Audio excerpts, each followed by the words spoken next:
নিকো পার্কে তরুণের যেভাবে অস্বাভাবিক মৃত্যুর ঘটনা ঘটেছে, নিকো পার্ক কর্তৃপক্ষের বিরুদ্ধে বিধাননগর দক্ষিণ থানায় অভিযোগ দায়ের করা হয়েছে। আমাদের প্রতিনিধি আবির দত্ত রয়েছেন আমাদের সঙ্গে। আবির, গাফিলতির অভিযোগ এনেছেন, যে ঘটনা ঘটেছে, যে মর্মান্তিক ঘটনা ঘটেছে, কর্তৃপক্ষের তো দায় এড়াতে পারে না। দেখো, ইতিমধ্যে গাফিলতির অভিযোগ দায়ের করা হয়েছে থানাতে, এবং এই যে অভিযোগ দায়ের করা হয়েছে তার পরিপ্রেক্ষিতে পরিবারের সদস্যরা চাইছেন যে পূর্ণাঙ্গ তদন্ত হোক। ইতিমধ্যে যেটা জানা যাচ্ছে যে এই যে বিবিএর ছাত্র রাহুল দাস, যার মৃত্যু হয়েছে, তার সঙ্গে আর যারা বন্ধুরা ছিল তাদের বেশ কয়েকজনের সঙ্গে ইতিমধ্যে আমরা যোগাযোগ করতে পেরেছি।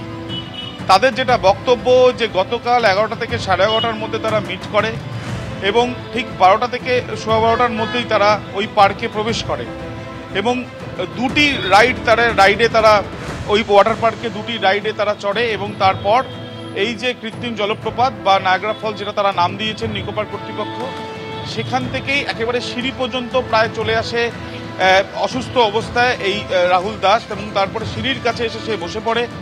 এরপর তাকে ধরে তার বন্ধুরা, আমরা দেখেছি গতকালই সিসিটিভি ক্যামেরা ফুটেজে যে কীভাবে তারা জল দিয়ে নিয়ে আসছেন, এবং সেই আনতে গিয়েও বেশ কিছুক্ষণ তাদেরকে দাঁড়িয়ে থাকতেও দেখা যায়।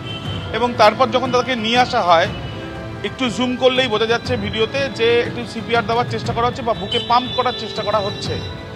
এরপর যখন তাকে নিয়ে যাওয়া হয় তাদের ফার্স্ট এড যে রুমে বা যেখানে ফার্স্ট এডের ব্যবস্থা রয়েছে সেই ঘরে, সেই সময় প্রায় 1:13 থেকে 1:14, 1:21 দেখা যাচ্ছে, 20 থেকে 21, সেই সময় দেখা যাচ্ছে যে অ্যাম্বুলেন্স নিয়ে আসা হয়েছে। যারা সেখানে উপস্থিত ছিল তারা কিন্তু গুরুতর অভিযোগ তুলছেন। তারা বলছেন, তাদের পরিবারের সদস্যদের কাছে কথা বলেছেন, তারাও আমাদের জানাচ্ছেন যে অ্যাম্বুলেন্সে নিয়ে যাওয়া হয়েছিল সেই অ্যাম্বুলেন্সে অক্সিজেন ছিল না। ওই নিকো পার্ক কর্তৃপক্ষের কাছে যেখানে ফার্স্ট এড ব্যবস্থা রয়েছে সেখানেও অক্সিজেন ছিল না, এবং অক্সিজেন দেওয়ার প্রয়োজনীয়তা ছিল বলে মনে করছে বন্ধুরা, কিন্তু অক্সিজেন দেওয়া যায়নি। এরপরে হাসপাতালে যখন নিয়ে যাওয়া হয়, হাসপাতালের তরফ থেকে জানানো হয়েছে যে যতক্ষণে নিয়ে আসা হয় ততক্ষণে তার মৃত্যু হয়েছে।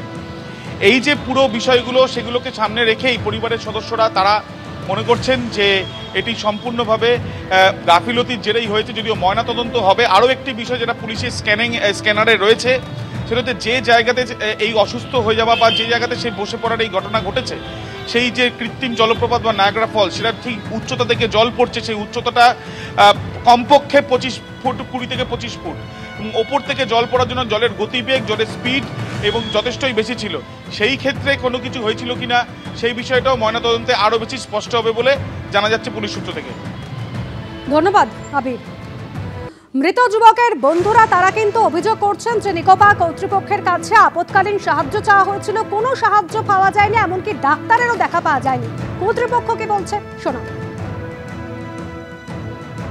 আজকে ওনার ডে অফ, মানে সপ্তাহে একদিন তো ডে অফ থাকে। আমরা স্যাটারডে সানডে ছুটির দিনে আমরা ডাক্তারদেরকে ইনশিওর করি যে উনি থাকেন, কেন লোক সংখ্যা বেশি থাকে পার্কে। তো যেমনি আমরা ডে অফ উইকডেতে নিই, ওনারও আজকে ডে অফ ছিল। অল্টারনেটিভ আমাদের সার্টিফাইড নার্স আছে, উনি দেখেছেন, উনি অ্যাটেন্ড করেছেন।